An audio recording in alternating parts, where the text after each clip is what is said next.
I am the big tank. On the battlefield of life, nothing's harder than a tank. Yeah, have you ever met a man, hearts full of love, bigger than a tank?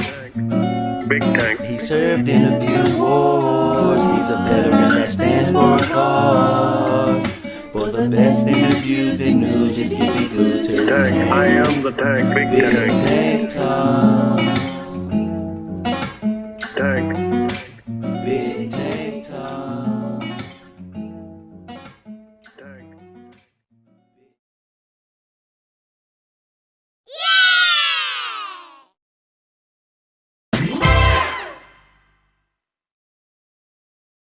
Hello, my friends, and welcome to another episode of BigTank Talk.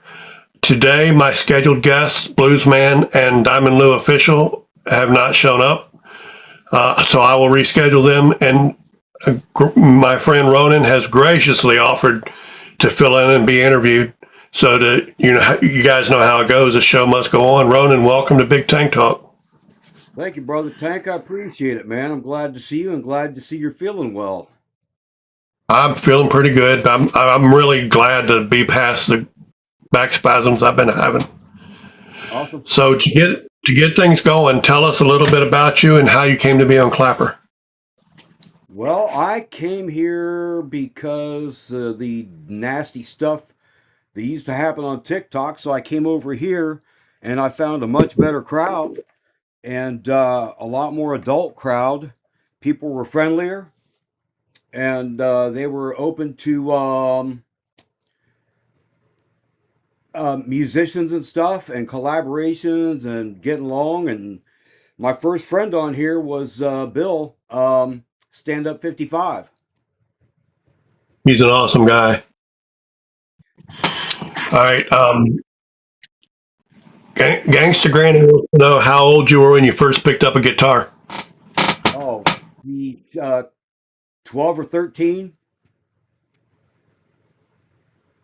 Oh, that's awesome. And Tina would like to know who your favorite singer is.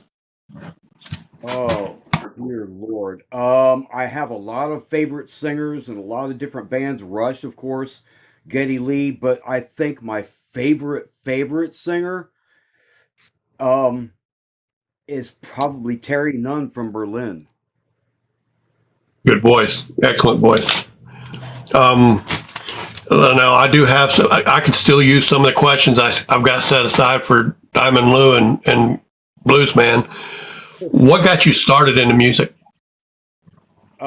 Fourth grade. Actually, I started playing the trombone, but I was too little. My arms couldn't stretch out.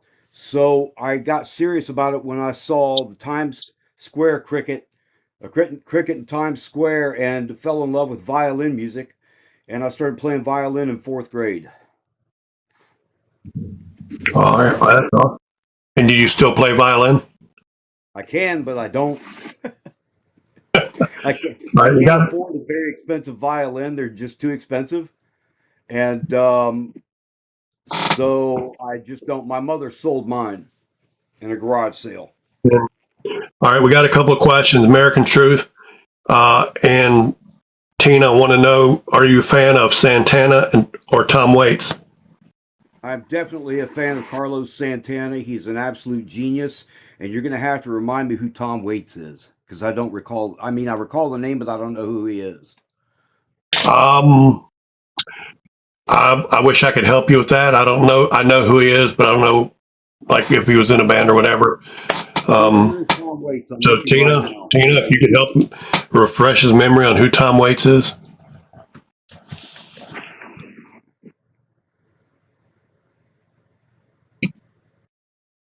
While we wait on that, Gangsta Granny she said he's a singer. So Okay. when did you I start don't your first recall band? who it is, Tina. Honestly, honey, sorry. So Gangsta Granny wants to know, when did you start your first band? Oh, high school, it was called Saber, and all we did was get together a few times, and we didn't actually play anywhere. Okay.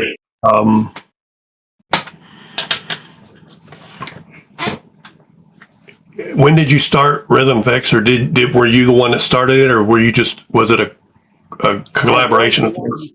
it. I was working at Honda at the time I started the band, and found my drummer Aaron Gerstenberger. He was a temp there at the time, and we just decided to start playing together. And we needed a bass player, and my nephew Lee became our bass player. He was originally a clarinet player, and he took a year to learn the bass. While he was learning, I was writing, and he was learning to play what I was writing. And he also came up with some of his own bass lines, and he turned out to be a pretty good bass player. So that was back in 2003 when I started Rhythm Fix. I'm not sure I'm going to continue the Rhythm Fix name. My next album may be a solo album under a different name. So everybody will have to keep a watch on that.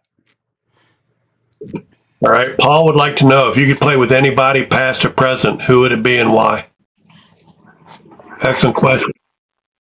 Rush, Saga, Pink Floyd,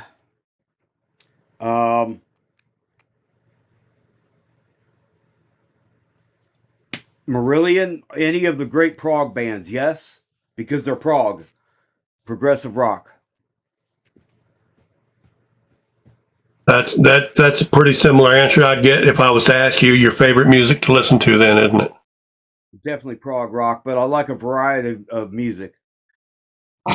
And what is your favorite music to play? Prog. Because that's what I write. I still had to ask. Have you ever met anyone famous, musically at least? Several people. Terry Nunn from Berlin. Mike Score from A Flock of Seagulls. Terry Nunn's bass player or guitar player and backup singer years ago. And let me see who else. Pete, I've met so many people. Nick Rhodes from Duran Duran. I got to say hi to Simon Le Bon just for a little bit from Duran Duran. I've actually had conversations with John Taylor from Duran Duran. I'm obviously a Duran Duran fan. Right off the top of my head, those three. You ever played with anyone famous? You could say that, yeah. I used to play with this guy named Delbert Roberts. He was actually a session player down in Nashville. He owned a music store up in Ohio that he started, and he used to play with a bunch of people. He played on a whole bunch of country albums. Okay. Let me ask you this. Now, I love your singing voice. How long have you been singing? Well, since I was a little kid.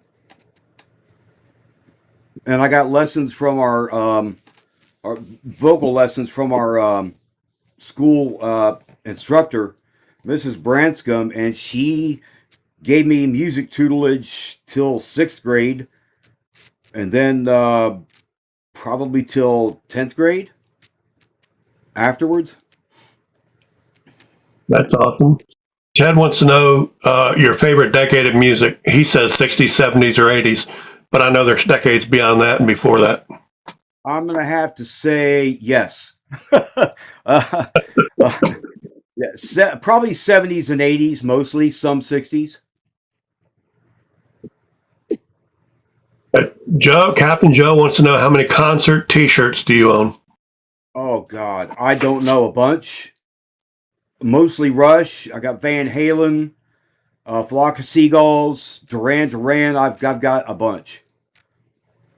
I'll say this. The next concert T-shirt I get will be the first one I own. Okay. Believe it or not.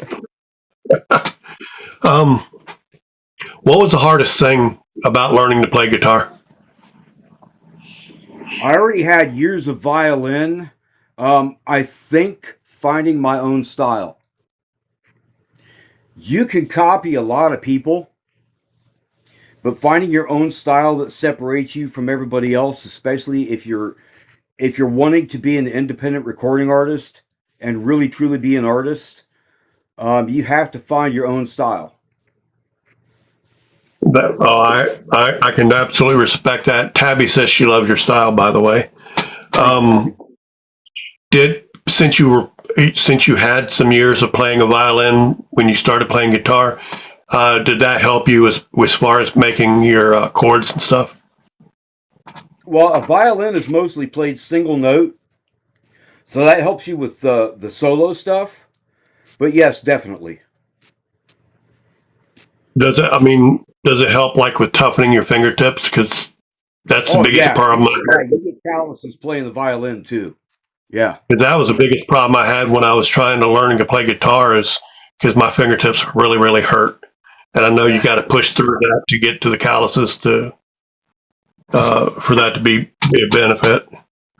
I'll tell you what can tear your fingers up. It's not just playing guitar. It's playing a bass, bro.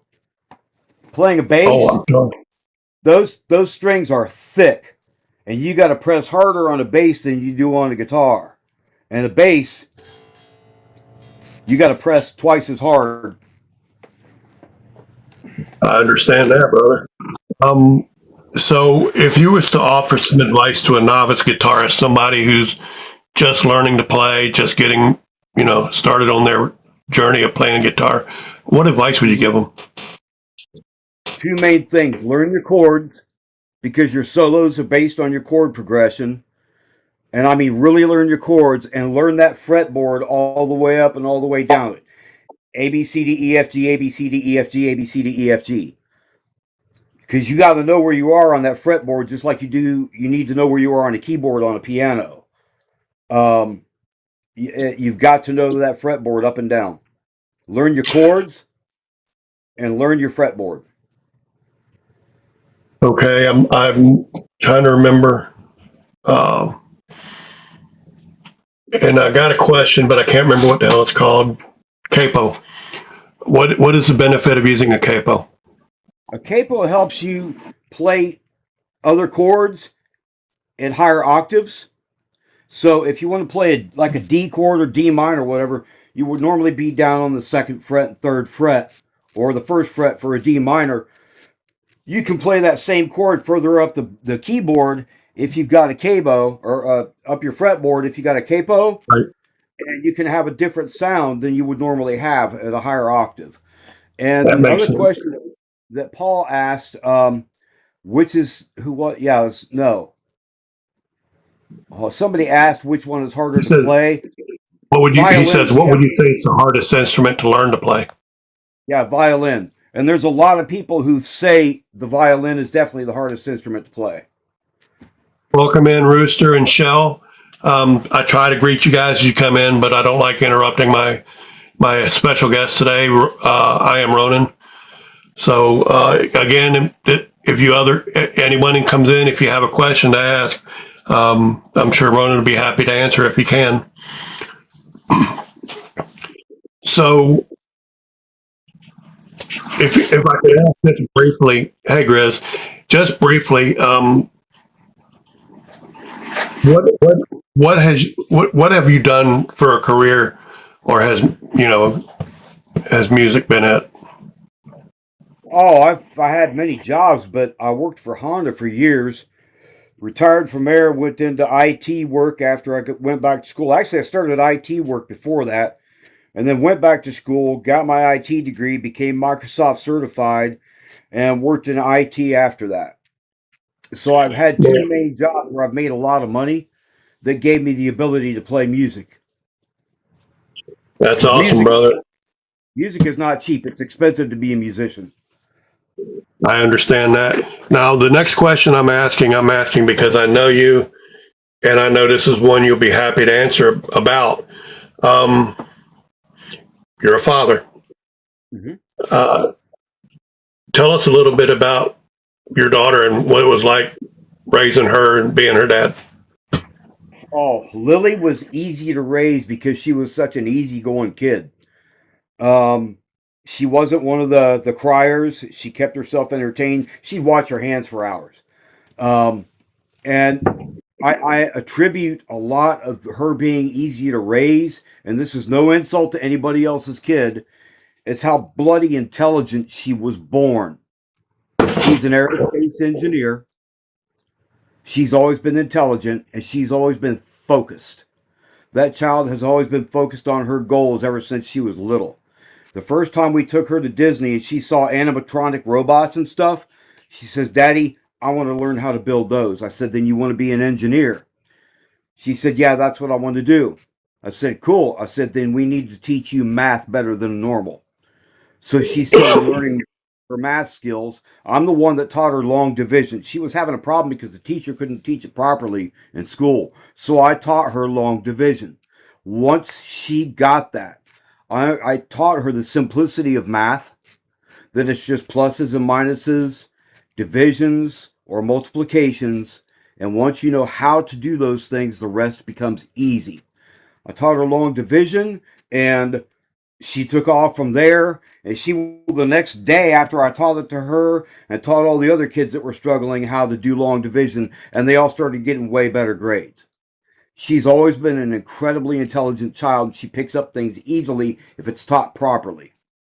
And like I said, now she's an aerospace engineer, and she blasted me away mathematically years ago. Blues Man just got here. Blues Man Ronan graciously filled in. We have two ways we can go with the rest of this interview. If Ronan's willing, I can bring you up and interview the two of you together, or I can reschedule you and Diamond Lou. Either way is fine with me.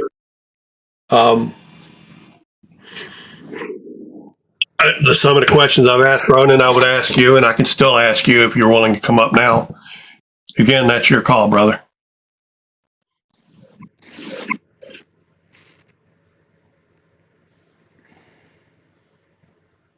Okay. And you and I will reschedule, brother. It's not a problem. Like I said, stuff happens. I get it. I don't get mad when things happen. Life happens, and life always takes priority over social media. So no apologies necessary. Ronan stepped up and filled in, and we're getting to know him a little bit now. He was just having a proud dad moment talking about Lily, his daughter. Hi, Karen. I saw you slip in. So you're not originally from Florida, right? Oh, no. I was born in Phoenix, Arizona. Moved to Ohio after Dad got out of the military. And I never got used to the cold. Hated the cold up there and the snow and the ice. So when we got the opportunity, we left. Came down here. And Lily went to UCF down here anyway. Right on. I guess it was pretty special to be local to her while she was going to college as well. Yeah, we saved her a ton of money because she didn't have to room and board. So all I had to do was get her to school and get her back, She Right. didn't have to room there, which is that, like I said, that saved her a bunch of money. So to come back to the music side of things for a minute, what's the biggest number of people you've played for? Oh, dear God. Probably 50,000 people.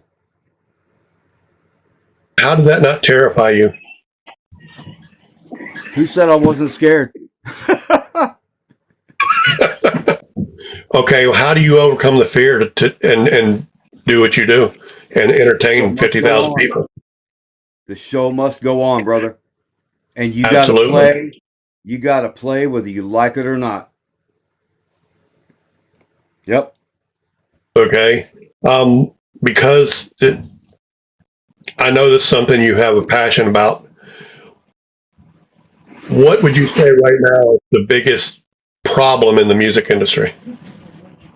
Oh, well, easily. The record companies fucked everything up, if I may say bluntly.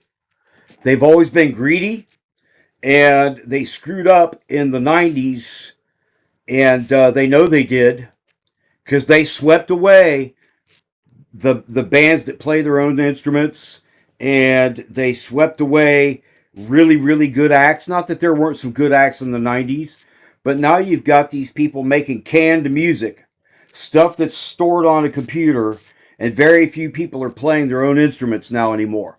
Alex Lifeson said the same thing from Rush. I saw an interview with him. Same thing he said. There's maybe some good stuff out there, but not very much. And hardly anybody's playing their own music anymore. I play this bass, my guitar, drums, violin, my synth. There's just there's too much canned music. And then the streaming services came along. And record companies are seeing independent artists who would normally be trying to get signed to a record label. They're independently performing and writing and producing their own music, like myself, Right. and doing it quite successfully. So these record labels shot themselves in the foot with their greed and the way they teach, or the way they treat artists. And there are too many artists that have gone completely broke, having multi-million-dollar contracts with record labels because they didn't get paid what they were worth, and they didn't get paid what they should have got for record sales. So let me ask you this, and it's probably not an easy answer either, but for those, like I know you have an album out and the song you wrote for your wife, which is beautiful, by the way. For somebody that wants to get their music out there, how do you think, what would be the best way to go about it? Right now, the only way I can say is either get lucky with a record label or produce it yourself. Get yourself a home studio or somebody that knows how to record, and start there, and then go through any of the distribution services that are available to independent artists. Okay. So you have an album out under the name of Rhythm Fix, yes? Yes. Can you tell us about that and where we can get it? You can get it. If you want to buy it, you buy it at Amazon.com, or you can download it, and I actually get paid if you download it from iTunes and Amazon. However, I know for a fact there's some people who downloaded my album off of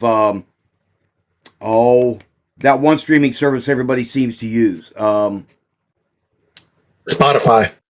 Yeah, Spotify. I know there's a couple people that downloaded off of Spotify I haven't been paid for. And how they're getting away with that, I don't know. I didn't even get notified that they did download it, and I think Spotify is ripping me off, so there's going to have to be an attorney involved in this, because I think it's a bad faith move. And yeah, they're not showing that anybody downloaded it. Now, if they have a free account and they downloaded it from Spotify, I don't know whether I would get paid or not. But Right. Spotify is ripping off a lot of artists lately, and they just got bought by somebody else. So let me ask you this. I'm a fan of your music. You know, the style of music you play really hits home for me anyway. Is it possible if somebody wants your music, they can buy it from you directly? Oh, they could, but the shipping is a nightmare, especially if they want it in a couple of days. That's going to be $14.95, and the only way I could actually do that is to make them a copy, it's like a signed copy, where I make it myself, and it comes from Ronan or Kevin. That the only way they could do it is to ask me and not have to charge them, because it's not cheap. I understand, brother. I want to kind of shift gears for a moment. Ronan, you and I are good friends, so you know that part of the reason I do these interviews is also educating people on Clapper and how things go on Clapper. First question, because I know you're not a fan of everything Clapper does. What would you say is Clapper's biggest problem right now? For one thing, the glitches and the bots. Whether, they say they don't have a bunch of bots or a bunch of fake accounts, but it sure seems like they do to me. And the glitches, there is a plethora of them, and I can't even start to begin to say what those are. But there are a lot of glitches, too. And some of those glitches cause drama, and that needs to be fixed. Yeah, I absolutely agree with that. Now, you're obviously still here on Clapper. What are some of the positives about being on Clapper? I would say the positives are, one, the camaraderie within groups. There are a lot of great groups on here that you can join. I have a tight circle of friends that I hang with. You're one of them. Uh, but yeah, I'd say there's a lot of camaraderie within a lot of the groups. If you can keep the drama away, there's a lot of great people on this app to connect with. And there's a huge music community on here. And I think that's fantastic. I agree. And one of my favorite communities on here, and I want to give them a shout out, even though um, I'm not interviewing anybody from that community, is the artist community. And I mean those that paint, that draw, that, you're obviously an artist because you create really fabulous music. But I'm talking about the other artists that produce stuff like that, whether they paint with a paintbrush or do like Tina and finger paint. And she's Right. truly amazing as well. So the music and art communities are probably my favorite ones on here, even though I'm not a musician or an artist. Yeah, Tina's So, amazing. J Dub's Arts is amazing. Mike Nizzi is amazing. Star Belina Ryan is amazing. Oh, A Man with a Can is amazing. Melody paints as well. yep. Melodocious. She paints as well. Yeah, there is a lot of great artists on here. Tina says the artists are the crazy ones, and there's some truth to that. There's some pretty crazy people in the music community as well. So maybe that's what draws me to those communities, the crazy. I don't know. There's a few of us. So, what is your favorite song to perform? My favorite song to perform. My songs are like my children, so I love them all. Um,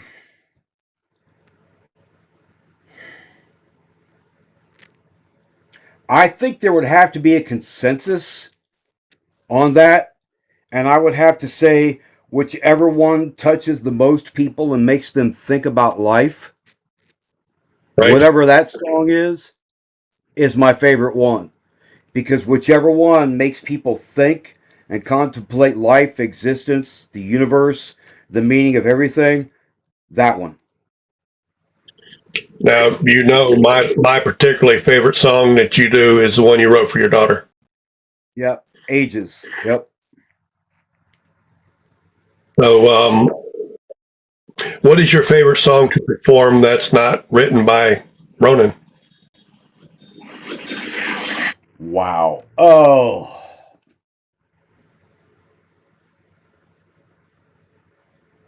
Morning Dew by Blackfoot, brother. It's got a lot of meaning and it rocks. It's an awesome song. And if guys don't know Morning Dew by Blackfoot, I guarantee you can find it fairly easy and give it a listen. Um,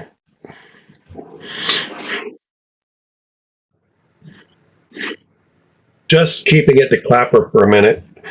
Among the musicians that you've met or heard on Clapper, um, who you'd most like to collaborate with? Oh man.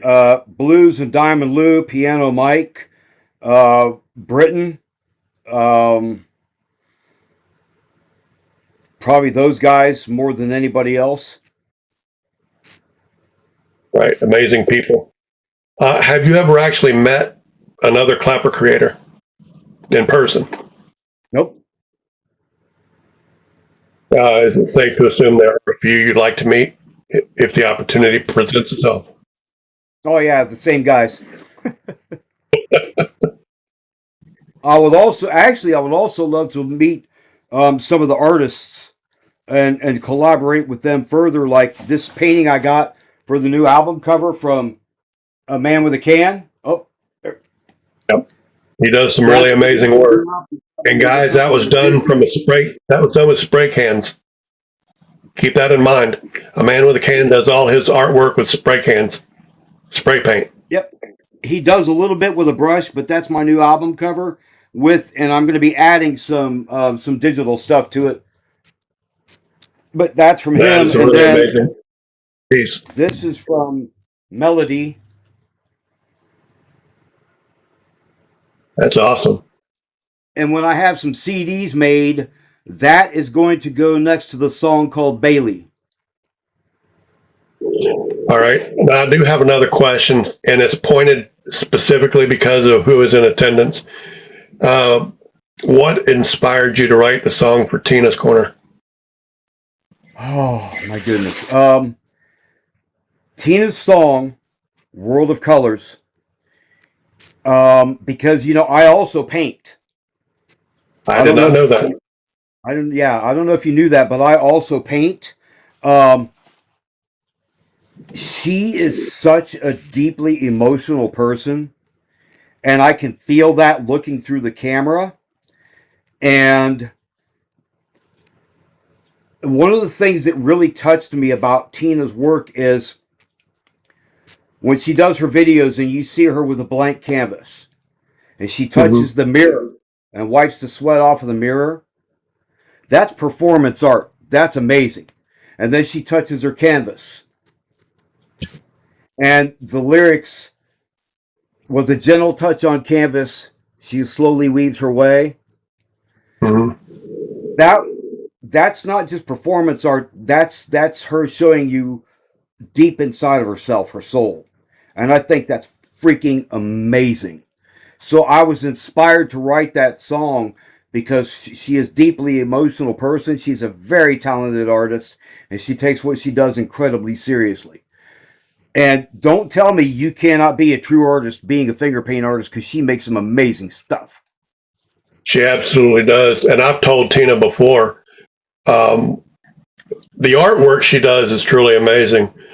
But to me, her videos are just as much art as the art she creates using her fingers or a paintbrush. So she is really an amazing person. Absolutely. Now, And that's what inspired. Bugs would like to know if you could have a sit down for an hour with one artist, dead or alive, who would it be and why? Musical artist or painting artist? Let's go with one of each. Okay. One for music and one. Believe it or not, I'm going to have to say David Gilmour from Pink Floyd as a musical artist. And as far as painting artist, Michelangelo, baby. If I could understand Italian well enough, Michelangelo. Yeah. He was a scientist and an absolute genius. Michelangelo is my favorite artist of the past. I'm sure one of my favorite artists of current times is probably one of the clapper artists that I know, because they all do some really amazing stuff. Yeah. And I can't think of an artist that I've met on here that I don't greatly respect and appreciate. And I've said it before, and it may not ever happen, but I'm going to do my best to own at least one original piece from every artist friend that I have on here. I don't know how I'm going to do it, but I'm going to give it a shot. So, hey, Rooster, I'm sure I saw you come in. Of all the songs that you play, which is the most difficult to do?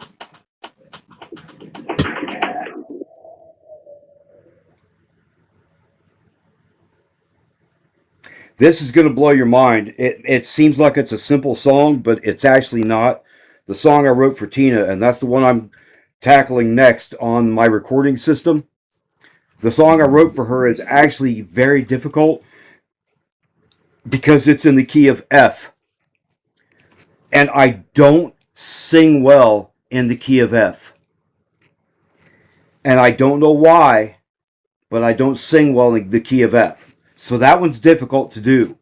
Also, her solo that I wrote for her song has to be so precise that if I screw up, it's going to take an entirely another take to get it right. Understandable. So Bugs, this is a good question. Bugs said if you go back and give your 18-year-old self some advice, what would it be?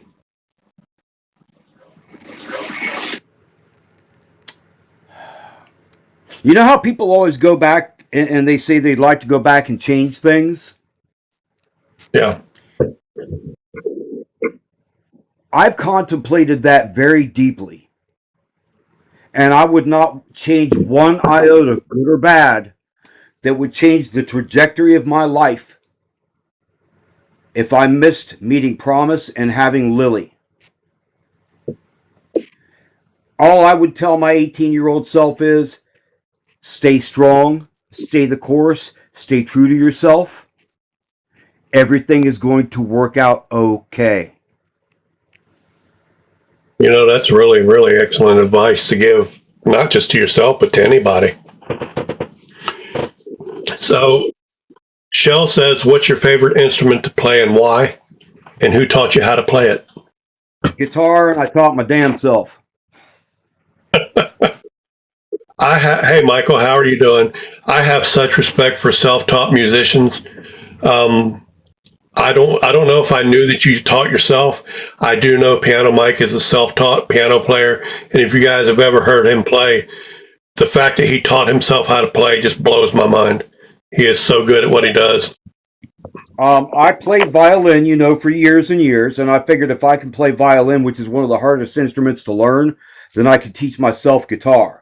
So I got myself a chord book, learned the fretboard, learned the chords, and went from there. It was actually, for a violin player, very easy to learn.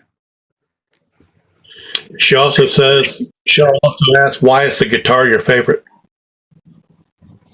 Because I can make it sing, I can make it scream, I can make it cry, and I can make your skin crawl, or I can make your skin buzz with energy with what I can make come out of that instrument. I can give you tingles, or I can make you cry like a baby. That's an outstanding answer. And I love the guitar to listen to and to listen for, and it's probably because it's a bass, and I'll tell you the bass guitar, and I think the reason is because when I was in boot camp, or after boot camp, and I was going to school, I met a fellow named Kenny Brookins. He out of California.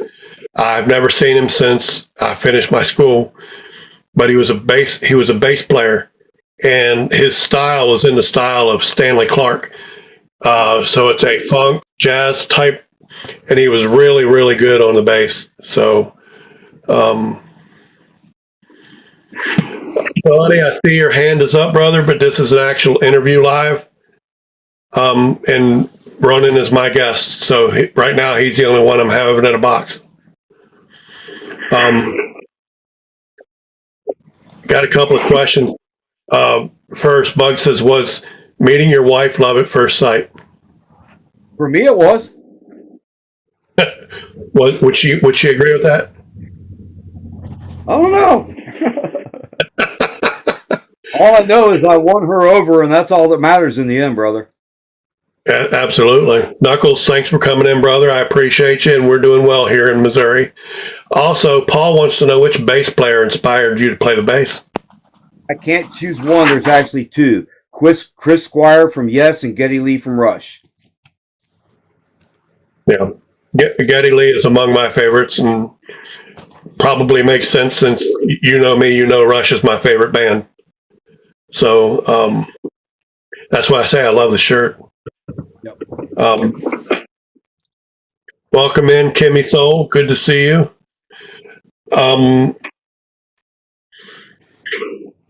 What would it take? First question, I guess. Let me back up a minute. Would you like to do a musical tour? I have toured, but when you say a musical tour, what do you mean? As an artist, Oh, absolutely. If I could find guys I could play with that I could depend on. That's why I'm writing this album by myself. That's why I'm playing all the instruments by myself. Because you got to be able to find people you can depend on, and people who aren't flaky or just going to, bye, Yeah, well, not being a musician, I don't know how hard that is, but I trust you and your word on that. Good afternoon, Ashmar. Welcome in. Today we're interviewing I Am Ronan, who filled in, and we're going to reschedule Bluesman and Diamond Lou. I think it's actually a blessing that you were willing to be interviewed, Ronan, because several of the questions I had pre-selected for Bluesman were music related, and also being a musician, I just shoved them right over into interviewing you. So it was almost like being prepared for you without actually going into your content and preparing for you.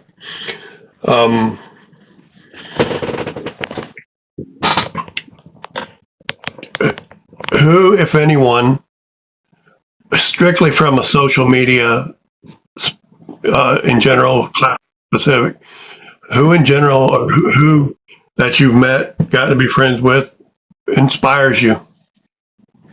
And like I said, or just for the social stuff, the media, the clapper things, not as much the music stuff. Who? Okay, so I want to make sure I understand this. Who inspires me the most? Yes. My daughter, because she inspires me to be the best man I can be, the best dad I can be, the best human I can be, the best father I can be. That's absolutely awesome. Now, musically, who inspires you?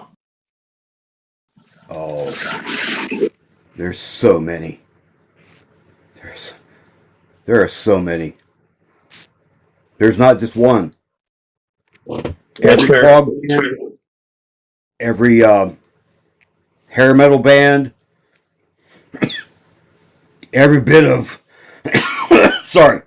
every bit of classical music I've ever heard, every pop band that I liked. Inspiration comes from everywhere. Every artist, I've seen their art on a wall in a museum. Right. All right. Here's a different question. Have you ever been outside the United States? Yes, but I can't talk about all of it, and I'm not going to talk about all of it. Okay. I wasn't looking for learning secrets. Like my follow-up question would be, what would be your favorite place to visit if you could, that you haven't been to yet? Favorite place to visit that I haven't been to yet.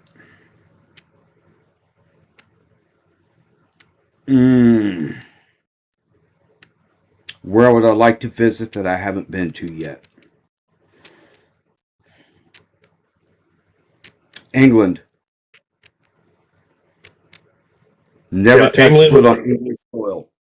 England would be on my short list, along with Australia. Paul wants to know, if you could choose a jam session with anybody, who would you like it to be with? Living or dead, it would definitely be Rush. Yeah, I get that. I tell you what, I once had a guitar when I was in my 20s and started trying to learn it. And I did learn several chords back then. But I got impatient. And I know you can't be impatient when you're learning a musical instrument. And that's, if I don't really have a lot of regrets in my life, but that is one thing I regret, not sticking with it. And even if it was just for the benefit of knowing that I can play songs, I never really had a desire to be rich and famous, but I did want to learn to play the guitar. I just didn't have the patience for it. And then life got in the way, and so did alcohol. And then when I picked up a guitar again and started learning from,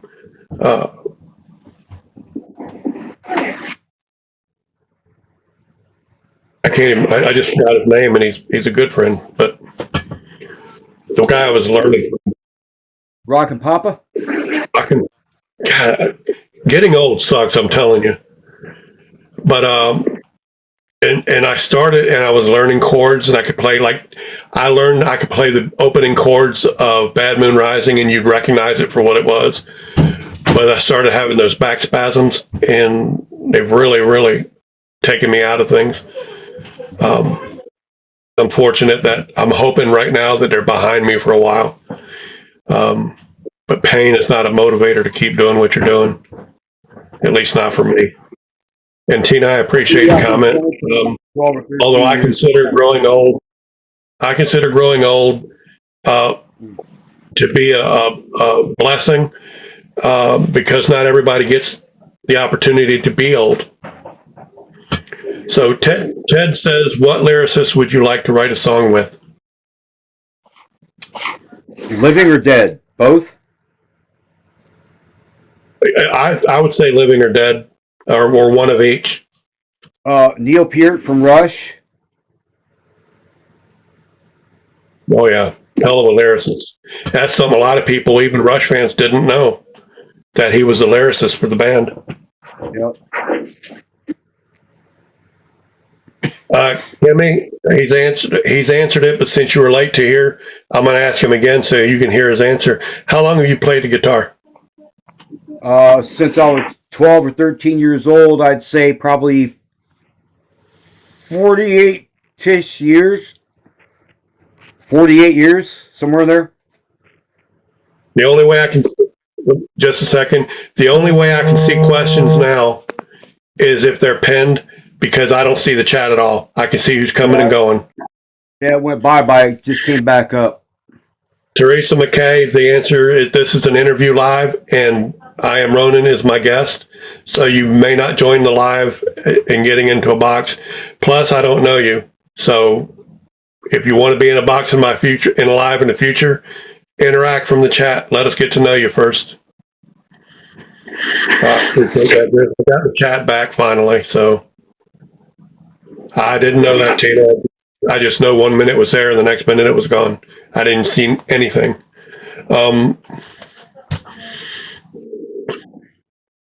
What is, everybody has like what I would call a guilty pleasure. Mm-hmm. What is Ronan's guilty pleasure? Coffee.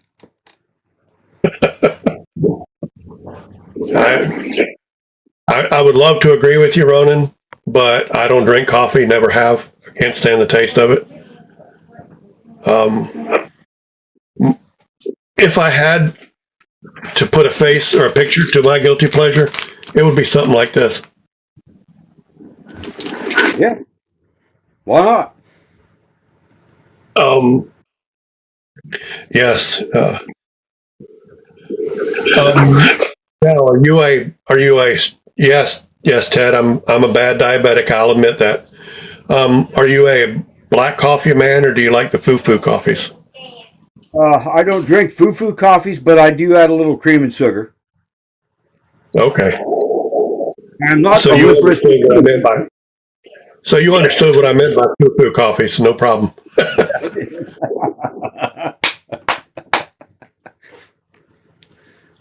So something else a lot of people don't know about Ronan is the man can cook. What is your favorite meal to prepare? Oh, chicken marsala and veal marsala. Mm-hmm. And you said you're going to cook that for me one day. I'm going to hold you to it. Star wants to know what's your favorite thing to do outdoors. Oh, go to the beach. Great question. We go to the beach whenever we can. Walking around down here. See, Florida for me is absolute paradise. I don't need to go anywhere else on vacation. So anything down here is absolutely fantastic for me. Paul, I'll ask, but I think he already owns his own. Paul wants to know, what's your dream car to own? Well, I already drive a Porsche, and that is one of my dream cars. But outside of that Porsche, a Ferrari 308 GTO or GTB. As far as I'm concerned, one of the most beautiful cars ever built.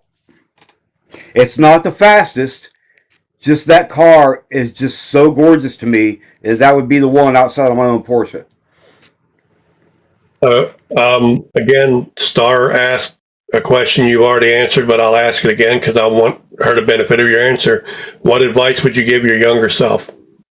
And I'm going to restate, because I would not want to change the trajectory of my life or anything that would keep me from meeting my wife or having my daughter. My advice to myself would be, stay strong, stay the course, stay true to yourself, and realize everything's going to work out okay.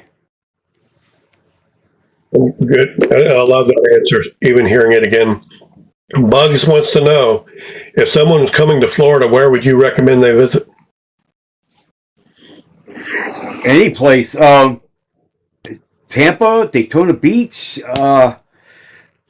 anywhere down here is, as far as I'm concerned, is beautiful. I mean, unless you want to go on an airboat ride in Alligator Alley, I would avoid that. But the Keys are beautiful. To me, Florida's paradise. Outside of like Fiji or something like that, it's just absolutely beautiful here. Pensacola Beach is beautiful. The Emerald Coast is beautiful up in the Panhandle. I mean, they got hit by the hurricanes last year, but just anywhere down here is absolutely gorgeous. And most of our cities are clean. You don't see a bunch of trash laying around, even in Orlando. It's clean downtown. But anywhere down here is absolutely beautiful. If I could add my own 2 cents in there, one of my favorite places that I've been to in Florida, and I lived there while I was going to Navy Nuclear Power School, and I lived in Orlando of all places. But one of my favorite places to go while I was there was Daytona during Bike Week.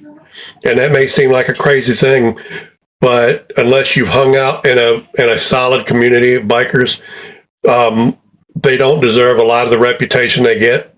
Some of them do, but for the most part, you're not going to find a tighter group of people, a more welcoming group of people. And when I went to Daytona on Bike Week, I had a blast. Yeah, So bikers can be pretty tight and they're friendly. Yeah. Yes. Star wants to know, what's your favorite quote? I'm going to have to reveal a little bit of my personality here. Natsugusi Atsumo no Domo ga yume no ato. Okay. Translate. Summer Grass of Stalwart Warriors' Splendid Dreams, The Aftermath by Matsuo Basho. That is a Japanese poem by Matsuo Basho. And what it talks about is, you remember the song by Rush, If We Burn Our Wings Flying Too Close to the Sun? Yeah. And with all the glory, if everything's lost. That quote embodies the philosophy of, even if you lose everything, including your life, if what you fight for is true and worthy, then you've lost nothing. That makes sense to me. Goes with my philosophy of a life well lived is never a mistake. You're absolutely right about that. I have to share Tina's quote with you because I don't know if you saw it. Her favorite quote is, "Don't put Twinkies on your pizza." I love that. Good advice. Oh yeah. Well, then you are one of the smartest people I know, and you have a depth of soul that a lot of people don't, and I think it shows in your music, and I think that's why your music resonates so well with me. I appreciate that. Because I don't think I've ever seen that movie, Tina, but I love the quote. She says from a movie called Heavyweights. I don't know if Twinkies would be good on a pizza. I am a pineapple on pizza guy, though.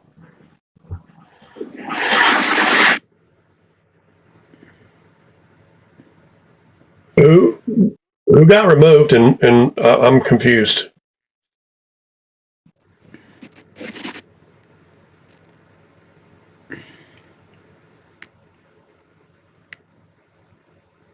Well, I didn't remove him.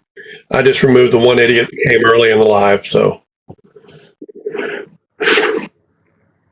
understandable. We don't. This is a positive only interview. atmosphere. Well, Kimmy explained to him why, and that doesn't mean he can't come back for another interview. He just can't come back for this one. Fuck everyone's feelings. We'll get him removed just about every time.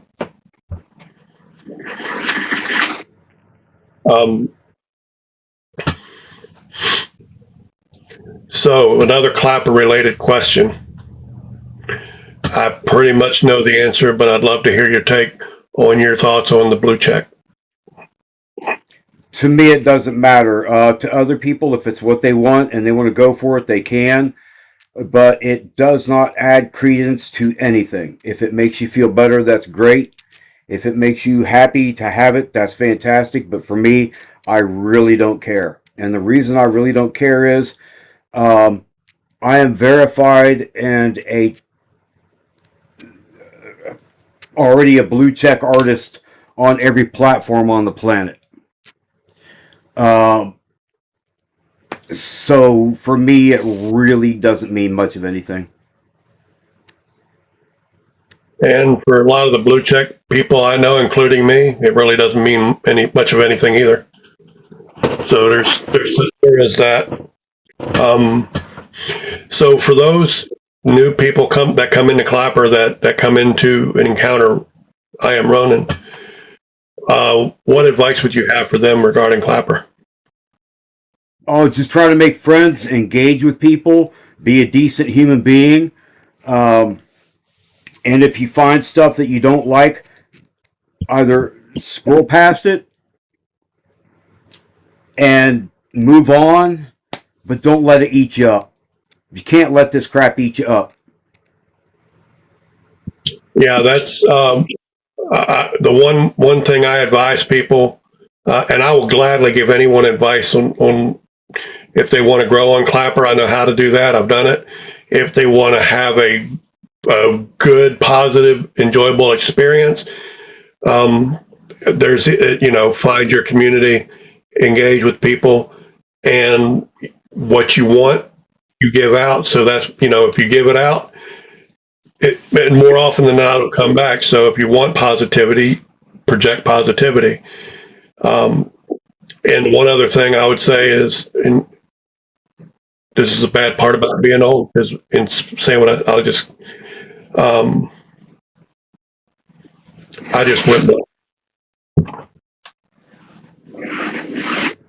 Happens to me all the time. It'll come back after the live, after the interview, I'm sure. But it's going to bug me now too.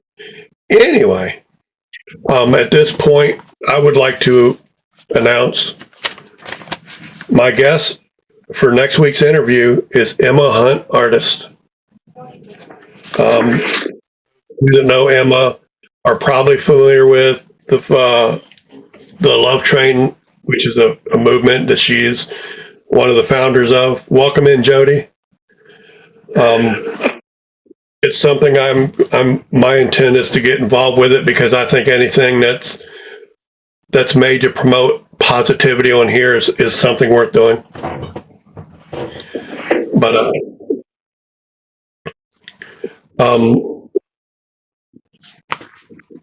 you'll have to bear with me. I'm sorry, Ronan, because I really was prepared for Blues Man and Diamond Lou. I did have questions specific to those guys that wouldn't apply to you, so I didn't ask them.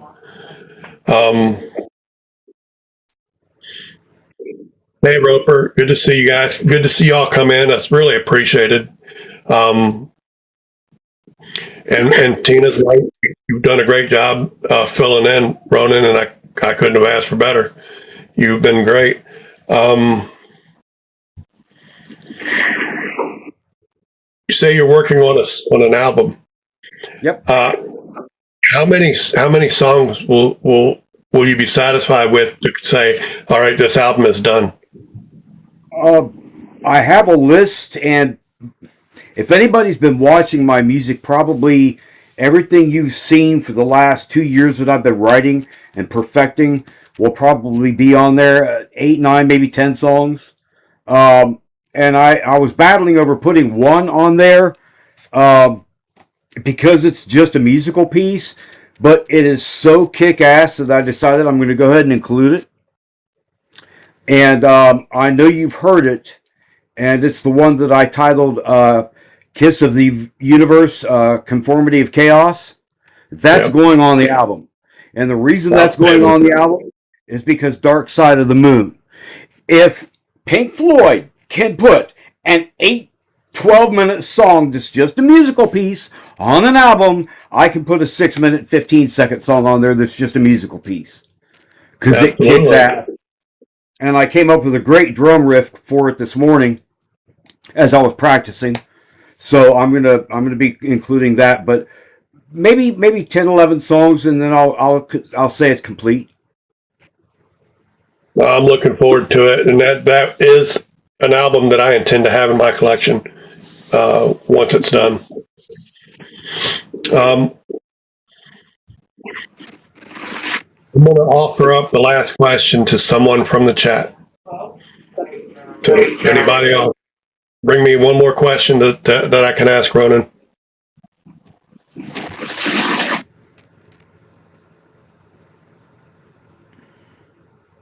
Or maybe not.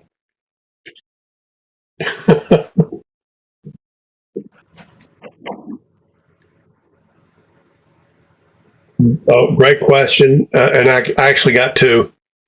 Got three. So I'll ask all the three questions from Tina, Bugs, and Jody will be the last questions of the interview. So we'll start with Tina's question. What do you wish you could do better? Oh, man. Well, obviously, everybody always wants to play their instrument better, and that's just practice.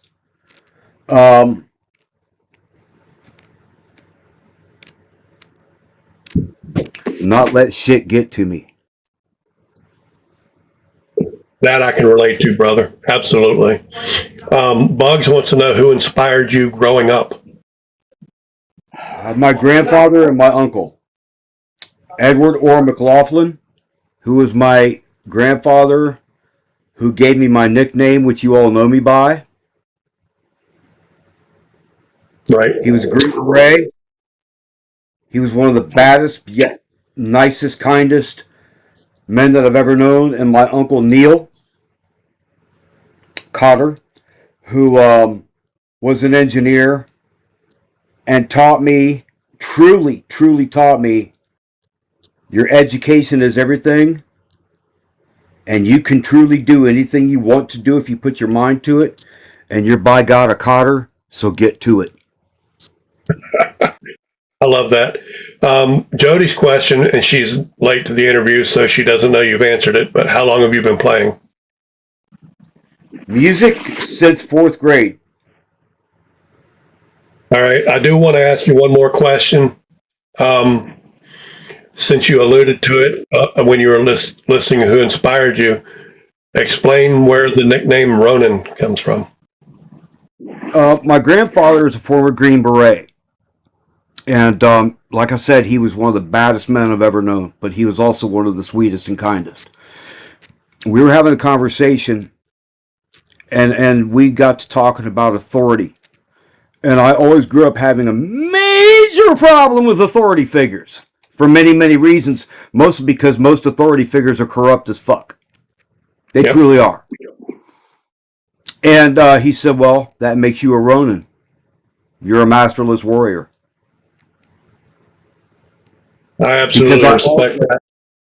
Because I also like to fight, and I'm a vicious little motherfucker when I'm pissed off, and I try not to get pissed off. So he said, you're Ronin. I've been Ronin ever since, to at least him. And I decided I'd use that as a stage name. But if you look at the credits on iTunes, or where they actually have the credits for our music, my name is right on there. And, my real name is Kevin. But Ronin is what I go by. All right, something I want to do different than I've done before, but it's something I hope to incorporate in future interviews. I want to give you an opportunity to do a shout out of your choice. You mean to other than you? simply a shout out of your choice. It could be to me, it could be to your mom, to your daughter, anything you want. Outside of a few people on Clapper, the people I'd really truly want to give a shout out to are already passed on. They've already left this world. So my shout outs have to be to my living friends, many of which are on Clapper. You, all the artists, all the musicians. I can't pick one single person, but to everybody that keeps it positive, everybody who keeps other people motivated, because that's not an easy task. That is not an easy task at all. But everybody who keeps it positive and spreads positivity, thank you. That's a wonderful shout out. And with that, that wraps up our interview. Ronan, I really, really, truly want to thank you for filling in. And Bluesman, I don't know if he's even still here, but if he is, life happens. No apologies necessary. We'll just reschedule and get Bluesman in with Diamond Lou at another time. In the meantime, you guys have a wonderful rest of your Sunday and a wonderful week. And finally, Ronan, thank you so much. My pleasure, Tank. We'll see you later, brother.